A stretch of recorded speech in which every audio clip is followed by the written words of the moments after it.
स्वजन्म का कर्म का फल आग है। भगवान कृष्ण कहते हैं 101।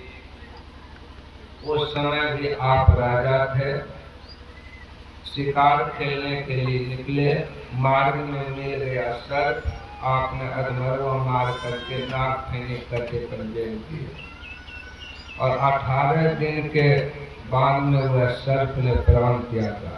महाभारत में दिया है 58 दिन तक ये पड़ा रहा भीष्म पिता। दूसरे शब्द में लेते हैं, धृतराज पूछते हैं कौन सा कर्म का फल है जो कि हमारे रहते हुए 100 पुत्र गिर पड़ा। भगवान कृष्ण कहते हैं 100 वर्ष के 100 जन्मों के पीछे भी आप राजा थे और हंस को वध करके जो किया था वो मुनि कहिए महात्मा कहिए श्राप दिया, उसका फल अभी प्राप्त होगा। कर्म का गति बहुत गहन होता है, मन से भी कर्म होता है, मन से पाप भी होता है, पुण्य भी होता है। पुण्य का फल अलग मिलता है, पाप का फल अलग मिलता है, सब जानते।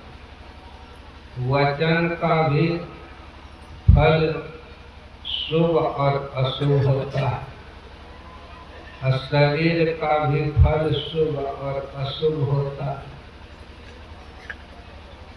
शुभ का फल शुभदायी और अशुभ का फल दुखदायी। स्वासी महात्मा एक लिखा है, ये जन्म से इस शरीर रूपी से सारे कर्म बंधन को, दूषित कर्म बंधन को रद्द कर सकते हैं इस मनुष्य शरीर से।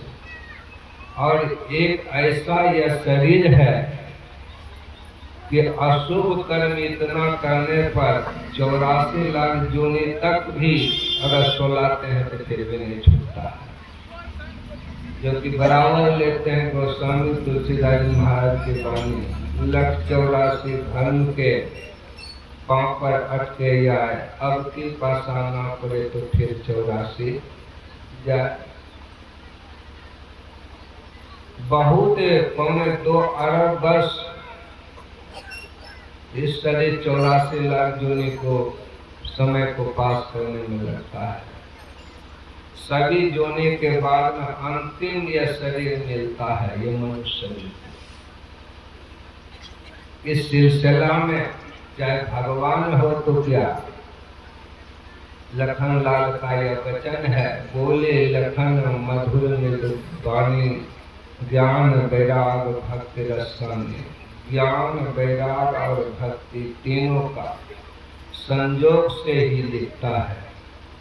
ज्ञान हो, वैराग हो और भक्ति रस में सना हुआ हो, तीनों का वचन लेते हैं।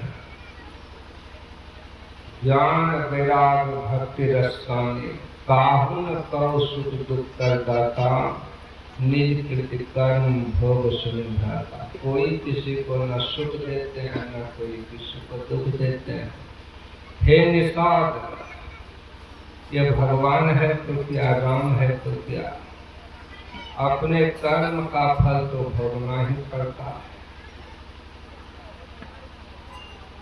अंतिम करने लेते हैं, सपने हुई भिखारी निकर, रंग नकापति हो, जागे लाभ में हानि कछु, तीन पर पंक्ति दिए।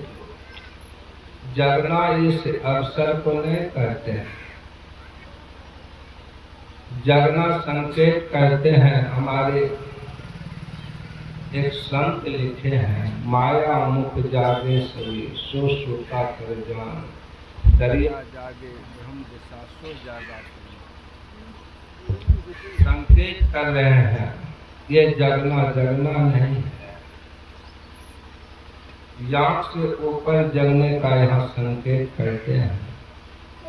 यह जगना होगा तब संतों ने हम लोगों का युक्ति बतला दिए हैं।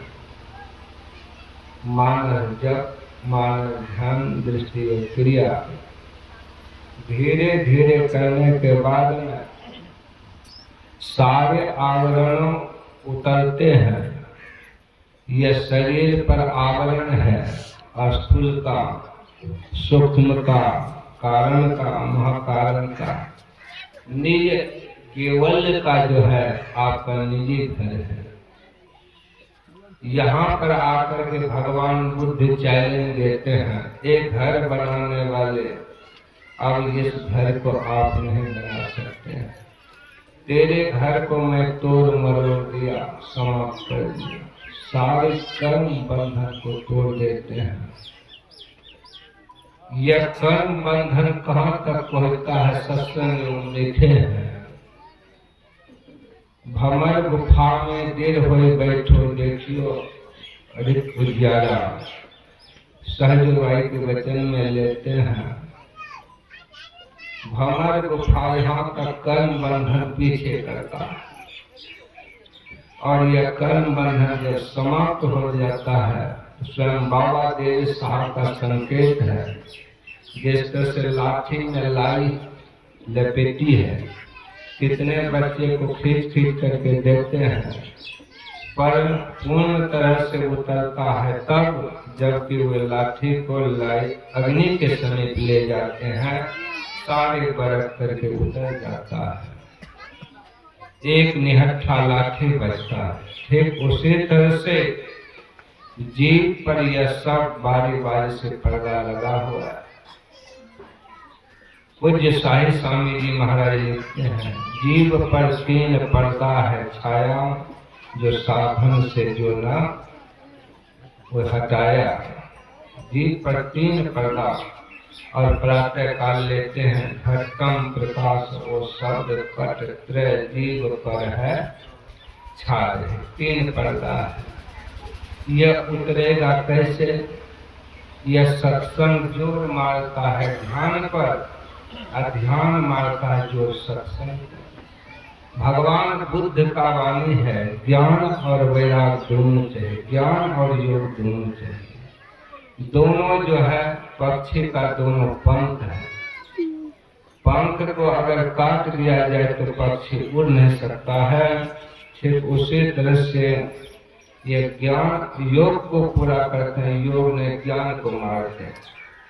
ज्ञान चार विभाग में बांटते हैं, श्रवण ज्ञान, मनन ज्ञान, निध्यासन ज्ञान, अनुभव ज्ञान। योग को पतंजलि में 8 विभाग में बांटते हैं, यम, नियम, आसन, प्रत्याहार, धारणा, ध्यान, समाधि। 8 विभाग में यम का संकेत लेते हैं बारिश से, 5 छंद करते हैं। सूक्ष्म यह गति का बहुत सूक्ष्म बारीक है।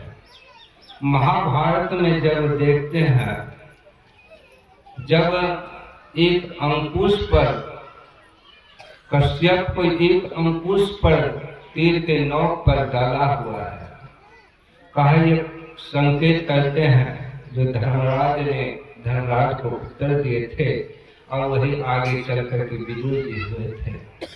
थोड़ा सा अशुभ से परिणाम बहुत भयंकर होता है। जिस तरह से 10 लाख का गाड़ी हो, अगर टायर में थोड़ा सा फॉल पिन नहीं हो, हवा नहीं रहेगा। हाँ, ठीक उसी तरह से यम में आ जाते हैं, यम और नियम में आ जाते हैं। इसको बारीक करते हैं तो बाल कान में देखिए, विधि निषेध में कलमल हरणी, कर्म कथा रवि नंदन बरनी। विधि क्या है, निषेध क्या है? निषेध में झूठ, चोरी, नशा, हिंसा को तजने को, विधि में लेते सत्संग, ध्यान, और ध्यान ये करने के लिए। जब तक शुरुआत में नहीं ठोस रहेगा, तब तक आगे बढ़ने में दिक्कत होता, कठिनाई होता है। हवाई जहाज को जब पहले हवा बांधते हैं तब जाकर के उठाते हैं, ठीक उसी तरह से पहले यम और नियम में पूर्ण नहीं, आगे उठने में दिक्कत है। यह शिक्षा हम लोगों को बहुत अच्छे ढंग से कल महाराज जी समझा रहे थे, गुरु महाराज करवाने। अब मेरा भी इच्छा है बर्थडे का सुने। हाँ, बाबा है हजरिया, हम है पचकिया, तो वाक्य को सुना तो बहुत अच्छा है। श्री सद्गुरु महाराज की जय। अभी आप लोग हमारे परम स्वामी श्री सकल देव बाबा के पवित्र मुखारविंद से बहुत ही गंभीर